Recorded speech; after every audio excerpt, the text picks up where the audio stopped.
Assalamualaikum warahmatullahi wabarakatuh, anak-anak ibu semuanya.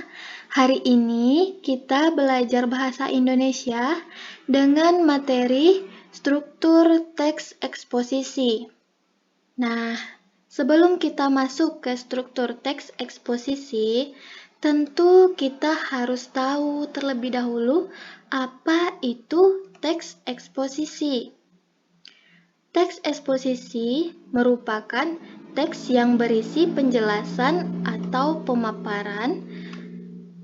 Teks eksposisi biasanya digunakan oleh seseorang untuk menyajikan gagasan. Gagasan tersebut dikaji oleh penulis atau pembicara berdasarkan sudut pandang tertentu. Nah, untuk menguatkan gagasan yang disampaikan penulis atau pembicara harus menyertakan alasan-alasan yang logis. Dengan kata lain, ia bertanggung jawab untuk membuktikan, mengevaluasi, atau mengklarifikasi permasalahan tersebut. Bentuk teks eksposisi biasanya digunakan dalam kegiatan ceramah, pidato, perkuliahan, editor, opini, dan sejenisnya. Nah, sekarang kita masuk ke struktur teks eksposisi. Struktur teks eksposisi ada 3. Yang pertama ada tesis.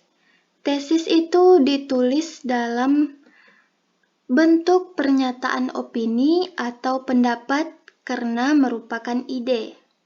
Yang kedua ada argumentasi. Yang menguatkan tesis biasanya berisi alasan seperti fakta, bukti, data, dan contoh. Yang ketiga ada rekomendasi, yang merupakan penguatan tesis yang berbentuk kesimpulan. Nah, sekarang anak-anak ibu lihat contoh teks eksposisi yang berjudul Dampak Tayangan Sinetron pada Anak. Sekarang kita akan menganalisis struktur teks eksposisi dari teks yang berjudul Dampak Tayangan Sinetron pada Anak ini.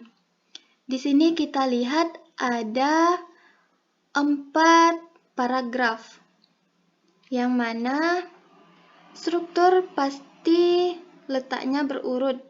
Di sini ada teks tayangan sinetron pada anak. Nah, yang pada paragraf pertama itu merupakan tesis karena berisi ide utama dari keseluruhan teks dan terdapat pernyataan pendapat. Pendapatnya ada di paragraf pertama, yaitu pada kalimat tayangan sinetron percintaan di televisi jelas memiliki dampak negatif terhadap perkembangan anak. Nah, pada paragraf kedua dan ketiga itu merupakan struktur argumentasi karena terdapat fakta-fakta yang logis seperti data, fakta, bukti, dan contoh. Nah, pada paragraf terakhir atau paragraf keempat itu merupakan rekomendasi karena berisi saran pada permasalahan tersebut. Selanjutnya, kita masuk ke kaidah kebahasaan teks eksposisi. Yang pertama itu ada menggunakan bahasa yang baku atau menggunakan bahasa sesuai dengan KBBI. Yang kedua ada menyatakan pendapat. Contohnya di sini dari hasil penelitian, data dari lembaga pemerintahan, dan lain sebagainya. Yang ketiga ada menggunakan kata ganti. Kata ganti itu merupakan jenis kata yang digunakan untuk menggantikan posisi kata benda atau orang dalam sebuah kalimat. Contohnya saya, kita, kami, mereka. Yang keempat yaitu menggunakan nomina atau kata benda. Kata benda adalah kata yang mengacu pada benda nyata atau abstrak seperti gambar, meja, rumah, dan sebagainya. Dalam sebuah kalimat, kata benda berkedudukan sebagai subjek. Selanjutnya ada verba atau kata kerja. Verba atau yang bisa disebut kata kerja merupakan kata yang mengandung